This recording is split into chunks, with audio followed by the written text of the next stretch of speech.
안녕하세요. 돈 버는 기술 알려드리는 마우사키입니다. 오늘도 셀러분들이 집중해서 보셔야 하는 뜨끈뜨끈한 정보를 들고 왔습니다. 저번주에 코엑스에서 네이버가 컨퍼런스를 개최했었는데요. 그 중에 커머스 세션에서 네이버 쇼핑을 총괄하고 있는 이윤숙 부문장님이 나오셔서 여러 업데이트 내용들을 공유해 주셨습니다. 가장 주된 내용은 네이버가 최근에 업데이트한 이 플러스 스토어에 기능이 있습니다. 그런 기능들을 실질적으로 공개를 한 건데요. 스마트 스토어로 판매를 하는 분들은 반드시 집중해서 끝까지 봐주셨으면 좋겠고요. 드디어 네이버랑 쿠팡이 운명을 건 한판의 승부가 임박을 하지 않았나 생각을 하고, 개인적으로 이용 시간이 밀리고 검색 서비스 위협받고 있는 네이버의 엄청난 승부수라고 생각을 합니다. 그래서 끝까지 봐주시고 구독과 좋아요 한 번씩 부탁드립니다.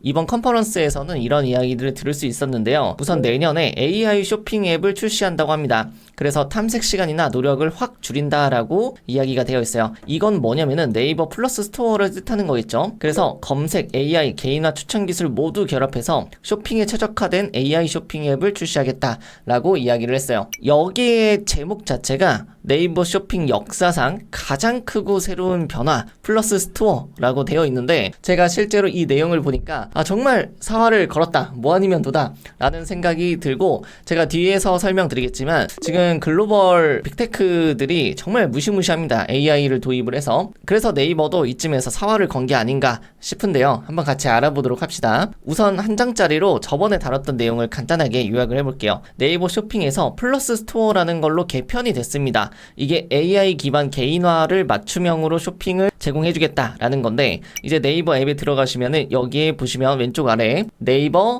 N 플러스 스토어라는 게 있죠. 이게 플러스 스토어 탭이 있고, 이걸 누르면은 이런 식으로 새로운 어떤 채널로 들어가지게 됩니다. 그리고 이제 기존의 네이버에서 검색하시면 가격 비교라는 이름으로 바뀐 걸 보실 수가 있어요. 이때까지만 하더라도 그냥 단순히 어떤 채널 안에 들어가는 느낌인 줄 알았는데, 이제 아예 별도의 앱이 나오면서 여러가지 AI 기술까지 같이 결합이 되고 있는 그런 상황이다 라고 보시면 될 것 같고요. 따라서 네이버 플러스 스토어에 대한 검색 알고리즘도 뭔가가 추가가 됐습니다. 이게 뭐냐면 선호도가 추가가 됐어요. 이 선호도는 사용자의 특성과 쇼핑 이력, 그리고 관심 상품에 대한 선호도를 알아서 파악해가지고 추천을 해준다는 뜻입니다. 그러니까 이제 뭔가 일괄적으로 나오던 상품 추천에서 개인화 맞춤형으로 달라지는 거죠. 그래서 내 핸드폰으로 검색할 때랑 저희 어머니 핸드폰으로 검색할 때랑 친구가 검색할 때랑 결과값이 달라질 수 있습니다. 왜 이렇게 개편이 되는지 그걸 알아보면은 여러분들이 가야 될 방향성도 알 수 있을 거라고 생각을 하는데요. 사실 여러분들 거의 다 직감적으로 아시겠지만 쿠팡이 이미 커머스 시장에서 온라인 쇼핑 시장 점유율이 1등입니다. 이 성장률을 봤을 때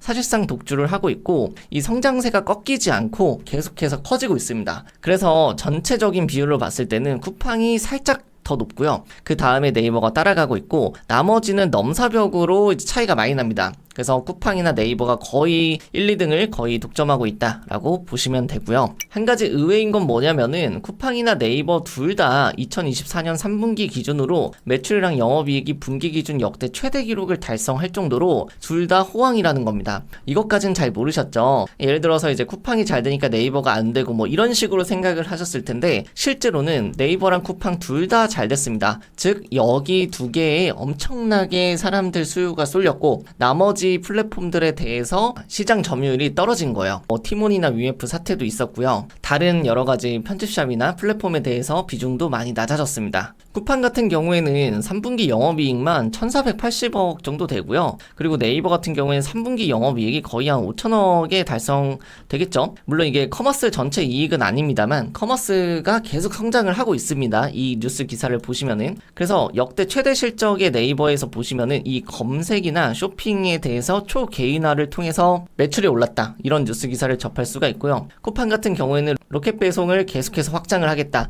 이런 뉴스 기사가 있습니다. 그래서 요약을 하자면 쿠팡은 물류를 AI로 뭔가 혁신을 하겠다, 더 최적의 경로를 찾고 더 빠르게 배송하고 이런 것들을 하겠다 라고 이야기를 하고 있고, 네이버 같은 경우에는 쇼핑 경험을 AI로 만들겠다라는 그런 걸로 혁신을 하겠다, 이런 포부를 갖고 있습니다. 근데 태양이 두 개가 뜰 수는 없겠죠. 뜨면 좋겠지만 결국에는 1등을 향해서 가기 때문에 이 경쟁력을 갖고 있으리라 생각을 하는데, 그렇다면 네이버도 이 쿠팡이 본인을 뛰어넘은 거를 가만히 냅두고 있을 수가 없잖아요. 그래서 여러 가지 서비스들이 나오기 시작을 하는 거예요. 그게 뭐냐면은 우선 첫 번째로 네이버에서 1시간 배송을 하고 있습니다. 쿠팡이 우리의 비결은 로켓 배송입니다 라고 이야기를 했거든요. 근데 네이버가 우리는 이제 지금 배송이야 라고 이야기를 하는 거예요. 지금 배송은 1시간 배송이에요. 1시간 만에 이제 배송이 오는 거죠. 그리고 쿠팡에서 그럼 멤버십은 못 따라하겠지, 우리의 지속성장 비결은 멤버십입니다. 그러니까 네이버가 멤버십 있으면 우리는 넷플릭스 볼 수 있습니다 라고 이야기를 하는 거예요. 이제는 오징어 게임 2 볼 수 있어, 이렇게 이야기를 하는 거죠. 정말 엄청난 준비를 많이 했구나 라는 게 느껴지는 컨퍼런스 내용이었습니다. 그래서 2025년 달라지는 네이버 쇼핑 대격변을 4가지로 요약을 하자면은, 우선 첫 번째는 AI 브리핑이라는 게 생긴답니다. 그래서 이게 쇼핑 비서 개념인데, 상품명을 검색해서 제품이 나오는 게 아니라 상품명을 몰라도 검색 의도를 통해서 알아서 제품이 추천되게끔 만드는 알고리즘이래요. 예를 들어서 한강 작가님이 최근에 노벨 문학상을 수상했잖아요. 그러면은 이 키워드를 검색을 하면은 도서를 구매할 수 있게 다이렉트로 연결을 해주는 거고, 그리고 여행 관련 블로그를 내가 계속 보면은, 예를 들어서 제가 최근에 일본을 다녀왔거든요. 그 유심 같은 걸 한번 찾아봤어요. 그러면 연관된 아이템으로 그 유심을 추천해줄 수도 있고, 이 블로거가 다녀온 여행의 패키지 상품을 추천해줄 수도 있고, 이런 식으로 뭔가 내가 검색하지 않았는데 이거에 관심이 있지 않아 라고 하면서 검색 의도를 통해서 결과값이 나오게끔 하는 그런 AI 브리핑이 도입이 된다고 하고요. 두 번째는 플러스 스토어에 대한 앱이 출시되는 건데, 이게 단순히 쿠팡 같은 앱이 하나가 나오는 것 뿐만 아니라 플러스 알파로 지금 UGC 콘텐츠를 노출시키겠다라는 이야기를 했어요. UGC는 유저들이 직접 만든 그 콘텐츠예요. 이 브랜드사에서 만든 게 아니라. 그래서 네이버로 따지면 블로그 같은 거는 사용자들이 직접 만들죠. 그래서 영상이나 리뷰 이런 것들은 네이버가 가지고 있는 원천 소스인데, 이런 것들을 노출을 잘 시켜서 풍부하게 쇼핑 경험을 일으켜 준다고 합니다. 예를 들어서 캠핑 의자를 검색을 하면은 기존에 네이버에서 검색하면 어떻게 나왔나요? 여러 종류의 캠핑 의자들이 상품이 추천돼서 나왔죠. 그래서 캠핑 의자 A, B, C 이런 식으로 나왔는데, 지금은 캠핑 의자를 검색하면은 오른쪽에 있는 이 이미지를 보십시오. 캠핑 의자 고르는 법, 감성 캠핑 의자, 캠핑 의자 사이즈 비교, 편안한 캠핑 의자, 각도 조절되는 캠핑 의자 등등, 이 사람이 궁금해할 것 같은 그런 콘텐츠를 질문이 먼저 나오는 거죠. 그래서 그걸 누르면은 그 콘텐츠가 나한테 보여지는 거죠. 검색하지 않고 영상 시청하듯이 눌러서 보는 겁니다. 그리고 네이버 배송이 엄청나게 다양해지고 있습니다. 지금 오늘 배송이랑 내일 배송 이런 거 있죠? 도착 보장. 근데 여기에 지금 배송이라는 1시간 내에 배송하는 게 생기고, 새벽 배송이 있고, 그리고 희망 배송이라고 해서 가구나 가전을 설치를 지정하는 그런 서비스가 있다고 해요. 그리고 네 번째로는 네이버 멤버십 혜택을 계속 강화하겠다, 이런 이야기를 했는데, 여러 가지가 있었지만 제가 볼 땐 넷플릭스가 앞으로 같이 볼 수 있다가 가장 큰 혜택이었지 않나, 그런 생각을 좀 합니다. 그래서 이렇게 4가지로 좀 구분을 할 수 있을 것 같아요. 앱이 나와봐야 알겠지만 생각보다 우리가 미리미리 준비할 것들이 좀 의외로 저는 되게 많다고 생각을 했거든요. 그게 먼저 한번 같이 알아보도록 할게요. 사실 여러분들이 글로벌 시장에 대해서는 아직 잘 모르시리라 생각을 합니다. 그래서 이 내용을 꼭 보셨으면 좋겠어요. 지금 네이버는 약간 위기일 수도 있어요. 아까 매출이나 영업이익은 계속 늘어나고 있지만 네이버의 본질적인 경쟁력이 뭐냐면 이 검색 포털이거든요. 그래서 검색했을 때의 점유율이 높아야 되는 건데, 이게 9년 사이에 거의 20%나 하락을 했습니다. 근데 이게 AI 검색 시대에서 낙오되기 직전이다, 이런 뉴스 기사가 실제로 많이 나오고 있어요. 그래서 네이버가 이런 이야기를 했거든요. 검색, 쇼핑, 지도, 광고 등등 모든 우리가 갖고 있는 서비스에다가 AI를 도입을 하겠다라고 이야기를 한 거예요. 그게 왜 그러냐면은 세상이 지금 웹 검색을 안 해요. AI로 검색을 합니다. 그러니까 뭔가 이제 내가 웹에서 서칭할 때 내가 키워드를 알아가지고 검색하고 뭐 하고 이런 식으로 흘러갔잖아요. 근데 지금은 AI가 알아서 검색을 해주는 단계까지 왔기 때문에 이 웹 검색 자체가 지금 사라질 수 있는 거예요. 구글도 지금 위기라고 하고. 그래서 이런 내용들이 있어요. 이 IT 업계에서는 네이버의 AI 브리핑이 구글의 AI 오버뷰를 비롯한 빅테크의 AI 검색 서비스와 경쟁할 것으로 예상하고 있대요. 글로벌 빅테크 같은 경우에는 한국 패싱을 좀 많이 합니다. 실제로 구글이 AI가 정보 요약해서 답하는 이 AI 오버뷰가 미국에 내놓은 뒤에 10월에 100여 개 나라로 서비스를 넓혔거든요. 근데 우리나라는 뺐습니다. 그리고 애플도 애플 인텔리전스라는 게 있는데 한국어 서비스는 지원을 하고 있지 않아요. 그러니까 이 AI가 운영비가 많이 들다 보니까 뭐 한국어로 뭔가 보여주기가 쉽지가 않고 또 그걸 개선하기도 비용이 많이 들고 효율적이지 않겠죠. 나라 자체가 작으니까. 그래서 글로벌 빅테크가 자꾸 한국을 패싱하고 이제 본인들이 계속 발전을 하고 있는데 네이버가 이 자리를 대신해서 차지하겠다. 뭐 이런 이야기를 좀 하고 있고요. 우리가 생각해 볼 것 중에 하나가 AI가 너무 편하기는 한데 이 창작자 저작물에 대한 그 책임감이 없어요. 예를 들어서 우리가 챗 GPT나 퍼플렉시티 같은 거 가지고 질문을 했어요. 그럼 답변이 나오겠죠? 근데 거기에는 이 답변을 하기 위해서 찾은 그 소스들이 있을 텐데 그 소스를 만든 사람들에 대해서는 보상 체계가 아예 없단 말이에요. 그래서 AI가 답변해 줄 때 가장 큰 문제가 이 원출처가 표기가 되지 않는다는 겁니다. 그러면 콘텐츠를 만들려는 사람이 없을 수 있잖아요. 반면에 콘텐츠를 가지고 있는 네이버 입장에서 뭐 지식인도 있고 블로그도 있고 영상도 올리고 이런 건 네이버밖에 없거든요. 그래서 이런 네이버 입장에서는 이 콘텐츠의 출처를 계속 알려주려고 한다고 합니다. 그래서 이걸 가지고 오히려 우리는 경쟁력으로 삼겠다 이런 이야기를 보실 수가 있어요. 그래서 글로벌적으로는 뭔가 창작자를 우대해준다기보다는 쉽고 빠르게 찾을 수 있는 거에 포커스가 되는 느낌이고 네이버에서 나온 서비스 같은 경우에는 이걸 만든 사람이 누군지도 같이 알려주려고 한다라고 보시면 될 것 같고 그렇다는 뜻은 이 창작자에 대해서 네이버가 계속해서 키워줄 수 있다는 뜻으로도 읽힐 수 있을 것 같아요. 그러니까 뭐 캠핑 의자 아까 검색했을 때 캠핑 의자 비교하는 콘텐츠가 있었는데 그 영상을 내가 만들었잖아요. 그러면 글로벌 뭐 챗 GPT 같은 곳에서 AI로 질문을 하면은 그 비교 영상을 만든 게 저라는 사람을 알려주지 않아요. 그래서 저에 대한 혜택은 없지만 네이버 같은 경우에는 그 영상을 만든 사람이 뭐 조남규라는 사람이고 마부잡기라는 채널에서 만들었으니까 이쪽으로 유입을 한 번 더 시켜줄 수 있는 그런 트래픽 선순환을 만들려고 하는 게 아닌가 그런 생각을 합니다. 사실 이런 거는 굉장히 좋은 거죠. 우리나라 사람들한테는 되게 이제 좋은 거라고 보실 수가 있습니다. 근데 어쨌든 지금 네이버가 좀 위기기는 합니다. 왜냐면 글로벌 시장의 현재 화두는 AI 쇼핑 도움이에요. 그래서 네이버 가 이걸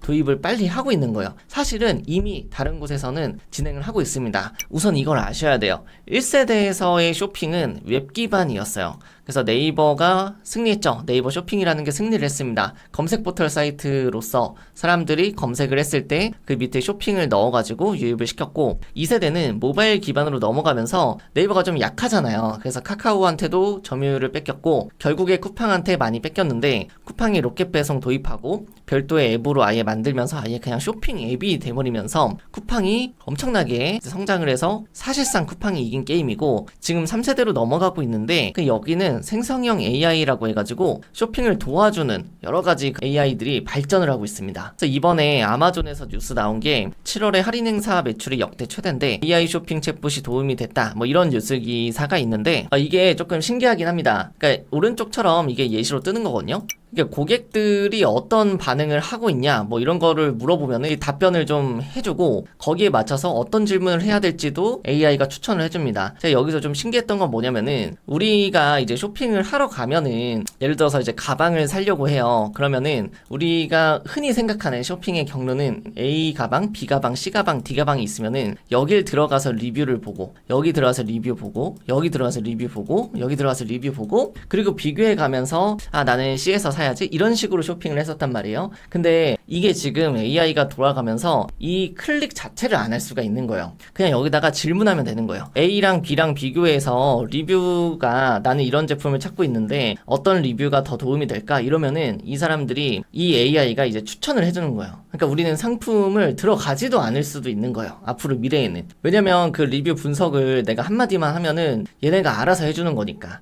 나는 무게가 가장 중요한데 A, B, C, D 제품 가장 가벼운 무게를 알려줘. 이런 식으로 하면은 A 제품은 뭐 500g이고요. 뭐 B 제품은 1kg고요. 이런 식으로 이제 답변이 오는 거예요. 그러면서 최적화된 그런 것들을 찾게끔 되는 거죠. 어마어마하지 않습니까? 이런 것들이 지금 완전 초창기여서 완벽하진 않지만 사람이 보는 게 빠릅니다. 저도 봤지만. 근데 이제 점점 발전해 나가면은 아예 이제 제품을 눌러보지도 않고 구매하는 그런 시대가 또 오지 않을까 그런 생각이 좀 들고요. 이걸 지금 네이버가 알고 있습니다. 지금 아마존이나 글로벌 빅테크들이 이런 식으로 쇼핑을 도입한다는 걸 알고 있어요. 그러니까 우리도 지금 사실 상세 페이지를 막 이렇게 잘 꾸밀 때가 아니죠. 뭐 그거 기본이긴 한데 플러스 알파로 뭔가 해야겠죠. 아무튼 네이버가 이제 이런 쇼핑 챗봇을 좀 도와주는 거를 한국인의 특성에 맞춰서 개발할 필요가 좀 있지 않나 생각이 좀 들고 아마 선두주자로서 제일 먼저 공개가 되지 않을까 싶습니다. 그래서 결론적으로 여러분들이 좀 아셔야 되는 건 뭐냐면은 네이버가 이제 더 이상 검색 포털이나 뭐 정보 제공의 역할을 유지하기가 좀 어렵다라고 전 생각을 하고요. 점유율은 계속 떨어질 수밖에 없다고 생각을 합니다. 왜냐면 지식인 같은 거를 누가 보겠어요. AI로 검색하면 더 빠르고 정확하게 나오는데 그래서 그런 서비스들은 계속해서 사라질 수밖에 없고 애초에 네이버가 이 검색을 편하게 해주려고 하다 보니까 쇼핑이 탄생한 케이스거든요. 이거는 옛날부터 그 스마트 스토어 하신 분들은 아시죠? 이 스토어팜 시절에 2015년도만 이때만 하더라도 그 별로 뭐 쇼핑이 없었어요. 메인이 아니에요. 그 당신 블로그가 메인이었습니다. 블로그에서 자사물 유입시키고 이랬는데 어느샌가 스마트 스토어로 이름이 바뀌면서 막 밀어주기 시작을 한 거예요. 그러니까 이제 탄생을 한 건데 아무래도 웹에서부터 시작하다 보니까 모바일에선 좀 뒤처졌던 것 같고 그게 쿠팡이 뒤처지다 보니까 이게 아닌데 이렇게 된 거죠. 그러다가 이제 3세대에서 네이버가 기술 회사거든요. 그래서 개발자가 거의 절반 이상인데 3세대 AI에 모든 사활을 다 건 거예요. 이러다가는 점유율이 50%도 지키기가 어려운 거예요. 그래서 별도의 앱을 만든 이유도 제가 볼 때는 어쨌든 지금 몇십 년간 쌓여온 그 네이버의 콘텐츠들이 있습니다. 블로그라는 건 네이버밖에 갖고 있지 않아요. 이런 식으로 막 내가 체험단도 하고 어디 가서 기록하고 이런 서비스 자체가 글로벌 전체로 봐도 몇 개 없어요. 그러니까 네이버가 엄청나게 강점을 갖고 있는 거거든요. 그래서 이런 UGC를 많이 갖고 있기 때문에 AI를 통해서 차별화를 할 수 있지 않을까 생각을 하고 뭐 네이버가 기술적으로 부족한 건 제가 볼 때 없는 것 같아요. 로켓 배송 이런 게 좀 부족했었는데 지금은 물류 연합을 만들어서 뭐 실제로 엄청 빨리 배송이 되기도 하고 임팩트가 조금 떨어지긴 하죠. 멤버십 같은 거에 비하면은. 근데 이런 것들은 계속해서 더 좋게끔 발전을 하고 있지 않나 생각이 들고 네이버는 쿠팡이 갖고 있는 어떤 여러 가지 그런 장점들 그리고 플러스 UGC 플러스 더 세분화된 배송 지금 1시간 내로 배송 이런 것도 다 도입이 가능하기 때문에 내년도 쇼핑이 대격변할 것이고 거기에 좀 기회가 있지 않나 생각이 듭니다. 그래서 제가 몇 가지 좀 팁을 좀 드리자면 일단 앱을 출시하자마자 어떤 새로운 광고 구자가 만들어질 거예요. 그럴 수밖에 없겠죠. 기존의 어떤 검색 광고 이런 느낌이 아니라 네이버가 생각하고 있는 최적화 광고 이런 게 있을 겁니다. 그런 게 만들어질 텐데 그 광고 최적화를 잘 하는 게 중요해질 것 같고요. 그리고 사용자가 콘텐츠를 올릴 수 있도록 소통이 굉장히 중요해질 거라고 생각을 합니다. 이거는 제가 다른 영상에서 한번 다룰 건데 제품이 정말 많아지고 경쟁자가 많아질 때 사람들이 선택하는 요소 중에 하나가 뭐냐면 진정성을 좀 봐요. 근데 그 진정성을 검토할 수 있는 수단 중에 하나가 라이브 방송입니다. 근데 지금 생각하고 있는 우리가 쇼호스트 나와서 이 물건이 얼마고요 이런 라이브 방송이 아니라 정말 그 대표가 진솔하게 이야기를 할 수 있는 궁금한 것도 이제 답변을 해주는 라이브 방송 얘기한 거예요. 쇼핑 라이브가 아니라 이제 인스타에서 키는 뭐 무엇이든 물어보세요. 무물보 있죠? 그런 라이브 방송 이야기하는 겁니다. 그런 것들이 좀 더 활성화가 많이 돼야 되지 않을까 생각을 하고 그리고 SNS의 중요성은 제가 말씀을 드렸으니까 넘어가고 네이버 검색 포털에서의 어떤 유입도 결합이 될 거예요. 이 플러스 스토어 앱만 해선 안 되고 결국에 네이버에 있는 여러 가지 서비스들을 가지고 연동을 시킬 거기 때문에 지금 쇼클립도 나오고 뭐 여러 가지 서비스들이 생기잖아요. 그런 것들을 꼭 적용을 하셔서 지금부터 콘텐츠를 쌓아 두셔야 나중에 앱이 출시되자마자 광고 구자에서도 광고 지수가 최적화가 잘 될 수가 있고 다른 매체 광고할 때도 풍부하게 이것저것 이야기를 할 수 있기 때문에 미리미리 이런 서비스들은 다 이용해서 콘텐츠를 쌓아 두시는 걸 추천드립니다. 자, 오늘은 이렇게 간단하게 업데이트 내용에 대해서 공유를 드렸는데요. 어쨌든 우리가 글로벌 시대를 준비해야 되는 만큼 여러분들이 네이버만 보지 마시고 아마존이 어떻게 흘러가고 있는지 그리고 구글이나 뭐 빅테크들은 어떤 식으로 쇼핑 경험을 살리려고 하는지 이런 것도 같이 보시면은 네이버의 이런 변화 같은 게 생겼을 때 빠르게 움직일 수 있지 않을까 생각을 합니다. 그래서 어쨌든 항상 플랫폼과 시장 반응에 기민하게 움직이시면 좋을 것 같고요. 오늘 내용이 여러분들께 좀 인사이트 있는 내용이 됐으면 좋겠습니다. 도움이 되셨으면 좋겠고 다음 영상에서 뵙도록 하겠습니다. 감사합니다.